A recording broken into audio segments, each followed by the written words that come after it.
of that. How has that changed things for you two when you get those opportunities, especially in March Madness? Yeah, I mean, it's kind of one of those things where, I mean, like, this is it. It's do or die. So, us coming off the bench, but everybody in this team, but, us guys coming off the bench, we have to leave it, on the floor. We have to give all we got, because if we don't, might not win the game. So it's just, our mentality is just, leave it on the floor, giving it all we got, trying to make the best play every single play. Because, we want to keep going. We want to get to Phoenix and we want to win a national championship. In terms of talking to Elliot, you said that you guys have been kind of building up his confidence, telling him to take shots. What exactly have you been saying to him over the past 2 or so games? We're just reminding him. He makes shots in practice all the time. He shoots it in practice with confidence. We see him make shots in games. We're just reminding him like we can do it. Or he can do it. He can do it. He's been that player. Everybody goes through something, whatever it is, but just continue to remind him, that's who he is. He doesn't. You can miss shots. No reason to let anybody get in your head. People are gonna say this and that, but who cares? At the end of the day, we have his back. Coaches have his back, so that's all that matters. Obviously, you have the kind of shoot-arounds with RJ in the morning, right before 12. Does Elliot ever join in on those, or is he kind of on a different schedule? Yeah, he gets in on his morning workouts. He's on his own schedule, though. Me and RJ kind of coincidentally, work out at the same time in the morning, so we're not necessarily on, and RJ not schedule, which is I'm on my schedule, he's on his, and we just happen to be in the gym together. Yeah, obviously, you talked a lot about how much your older brother is a role model for you in the game. How much has RJ been? Oh, he's been a huge role model. He's taken me in the second I stepped foot on campus. It's been like my big brother since, and he's helped me mentally, he's helped me physically, he's just helped me with reads. Like he's done so much for me, and I'm thankful for him. He's called you his little son. Do you take that as like, is that like kind of diss, or is that with love, or tell me about that? A little bit of both. He tries to diss me a little bit, but it's also with love. I love RJ. He's like my big brother nowhere, nothing like my dad. But yeah, that's just him. Seth, along those lines, go for it. Dissing in the team concept sort of loves you. Oh yeah. When we're dissing each other, it's we're saying we love you. That's all it is. Yeah, this is the guy humor. Yeah. Yeah, right.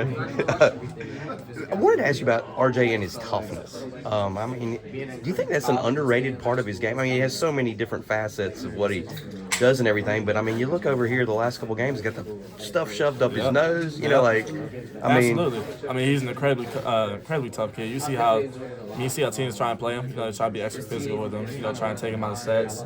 Try and use their bigger and stronger bodies to their advantage, but. He plays through and he goes to get 20 plus every single game. So, I think it speaks on his toughness. And on defensive end, he's picked it up so much this year. Sure. He's really an asset to this team defensively. And, I think it speaks on his toughness being a smaller guard. Is it crazy how many times he gets the nosebleeds?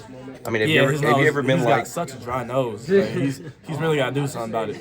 I don't know what he's got to do, but he's got to do something about it. Right. Every game. Yeah. Yeah, his nose was bleeding last night, actually. Yeah, it's crazy. Yeah, you ever find yourself like, geez, Doug, again, going for he's like a cut man. I feel bad for Doug almost. It's like every other 10 minutes, Doug is going to go get some tissues for RJ's nose bleeding. He's just sitting over there holding it, waiting. Right. So just sort of generally, what do you make of Alabama's offense and the pace and the challenges that poses for you guys? Yeah, Alabama, they're a super fast pace. Thing about Alabama, they take the first opportunity on the offensive end they can get. They love to hunt threes on the offensive end. We looked at, Alabama as a team, they're not really like a mid-range shooting three, so they're either in the paint or on the three-point end. And I think it just speaks, kind of relates to our principles. We like to nothing in the paint, nothing on the three-point line, so we got to try and force them into taking maybe tough twos, but that's not what they do, so, How do you sort of straddle the line? Obviously, you guys like to get out and transition offensively as well.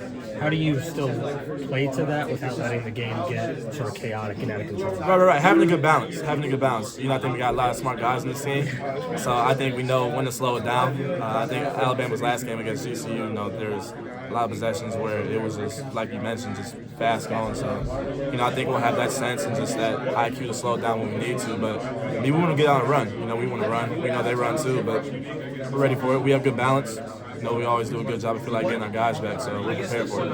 Taking the practice, when you guys were just playing in the summer, when RJ hits you, you're on RJ, and he gets you with that step back. How frustrating is that as a defense? I mean, it never really hits me with that step back. I always see it coming.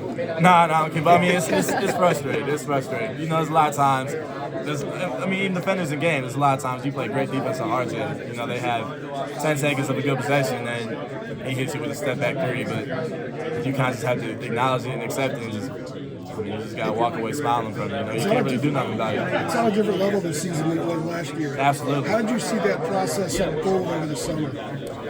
I mean, was there a moment where you're like, okay, he's got it now. This is high level stuff. The preseason game. You know, the preseason game.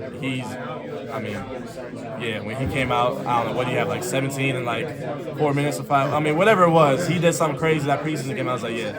I mean, it's his year this year. We knew. You know, RJ in the summer, RJ in practice, you know, always gets everybody involved, you know, does what he needs to do. But when it comes to game time, that's when you see, like, the real version of RJ. Is there a description you guys have for his step back? Is there a word or something that you guys call it to remind yourselves? But it's special. Just RJ being RJ? It's RJ, yeah. It's RJ being RJ. Changing topics a little bit, doing some reporting just on sports betting. Obviously, legal now.